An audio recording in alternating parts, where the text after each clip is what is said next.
magandang araw mga kayapak. For today's video po is isi-share ko sa inyo kung ano po yung nangyari kay Slide. Kung natatandaan nyo po, November 4 ko po siguro na-share sa inyo na nakastaan na po si Slide, na dinayo po siya ng turo dito sa aming area. At nakakalungkot lang po kasi wala na po si Slide, yung kambing namin na isa na brown.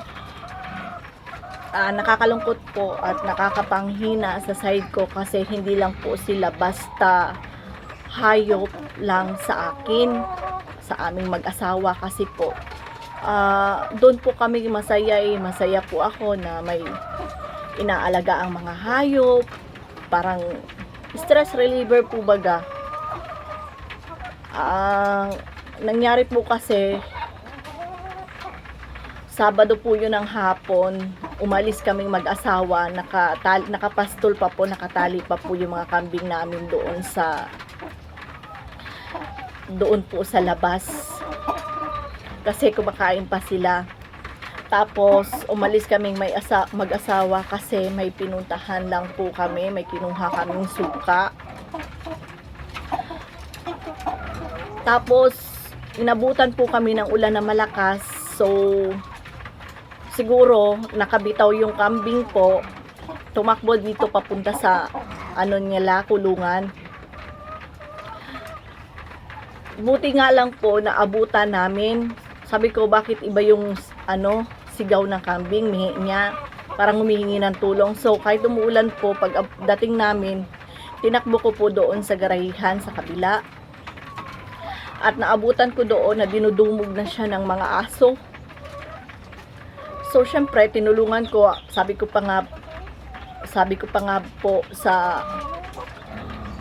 na buti na lang hindi kami nahuli ng dating, kasi kung nahuli kami ng dating, makikita na lang namin na wala na talaga si Slide, yung kambing. Pasensya na po kung medyo naiiyak ako kasi nga po hindi lang po basta hayop yung mga alaga namin dito sa aming bakuran.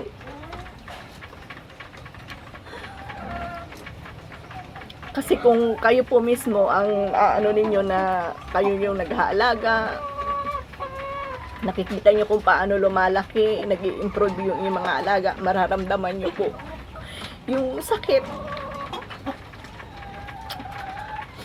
na mawala ng hayop. Yung iba sasabihin hayop lang yan, pero hindi po eh. Doon po ako masaya mag-alaga ng hayop. Pero yun nga po, naabutan ko siya na dinudumog ng mga aso. Di tinulungan ko, sumigaw ako sa asawa ko kasi naggarahe pa siya nung namin sasakyan. Humingi ako ng tulong kasi kahit anuhin ko, dinudumog pa rin siya, hinihila siya ng mga aso.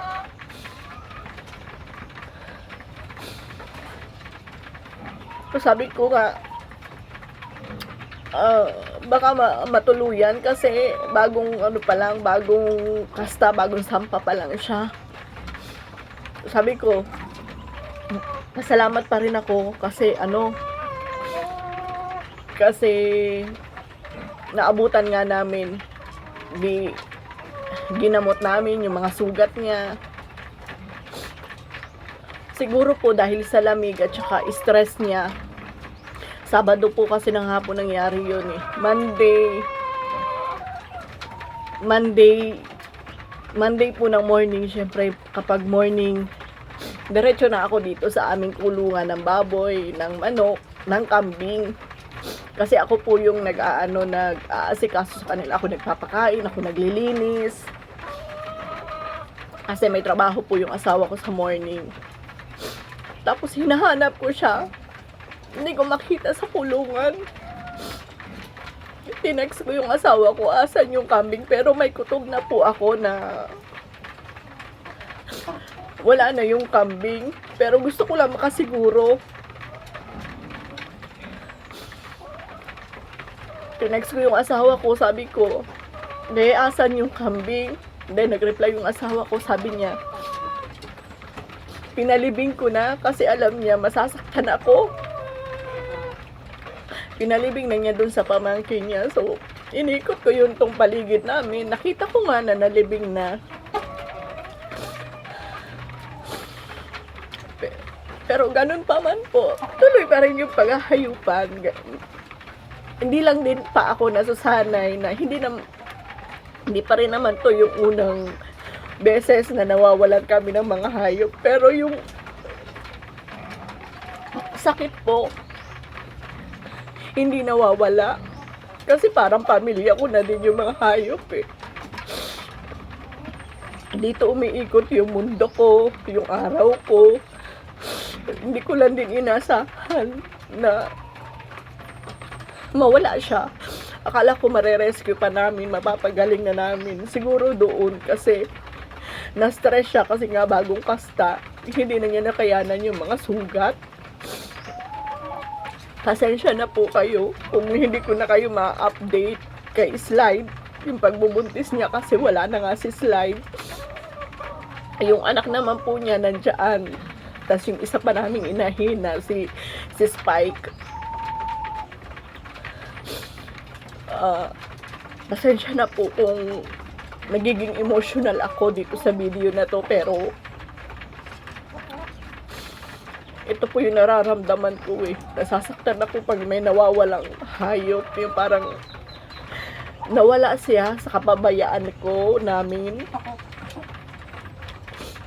Hindi ko rin po inasahan na ganun lang din kabilis. Siguro mga 2 buwan pa lang si Slide sa amin bago namin siya nabili. Kaya nasakit po. Nakakalungkot po nung nakita ko nga nung kahapon, kasi Tuesday ngayon eh. Nakita ko kahapon na wala na siya sa kulungan. Nanghina po ako, parang nawalan ako ng lakas na magpatuloy. Pero ganun pa man, kailangan bumangon. Kailangan magsimula. Wala naman ibang aasahan kundi kami lang mag-asawa sa aming mga alagang hayop. So, pasensya na po kayo kung nagiging emotional po ako. Sana maintindihan nyo lang po. Alam ko sa mga mahilig sa mga hayop, sa mga naghahayupan na hands-on sa kanilang mga hayop, naiintindihan po nila kung ano yung nararamdaman ko. Pasensya na po. At salamat din po sa mga nagsusubscribe, nanonood ng aming video. Hayaan nyo po, kung may panahon kaming mag-asawa, may kaya pa patuloy po kaming mag-a-update sa inyo sa status ng aming mga alagang hayop. Alam ko naman po na may mga ganito talagang pangyayari, pero sa mga hindi natin inaasahan nangyayari po. So, salamat po sa inyong lahat. Salamat po sa panonood ng aking video, ng aming video mag-asawa. Hanggang dito na lang po muna ang aking video. At salamat po.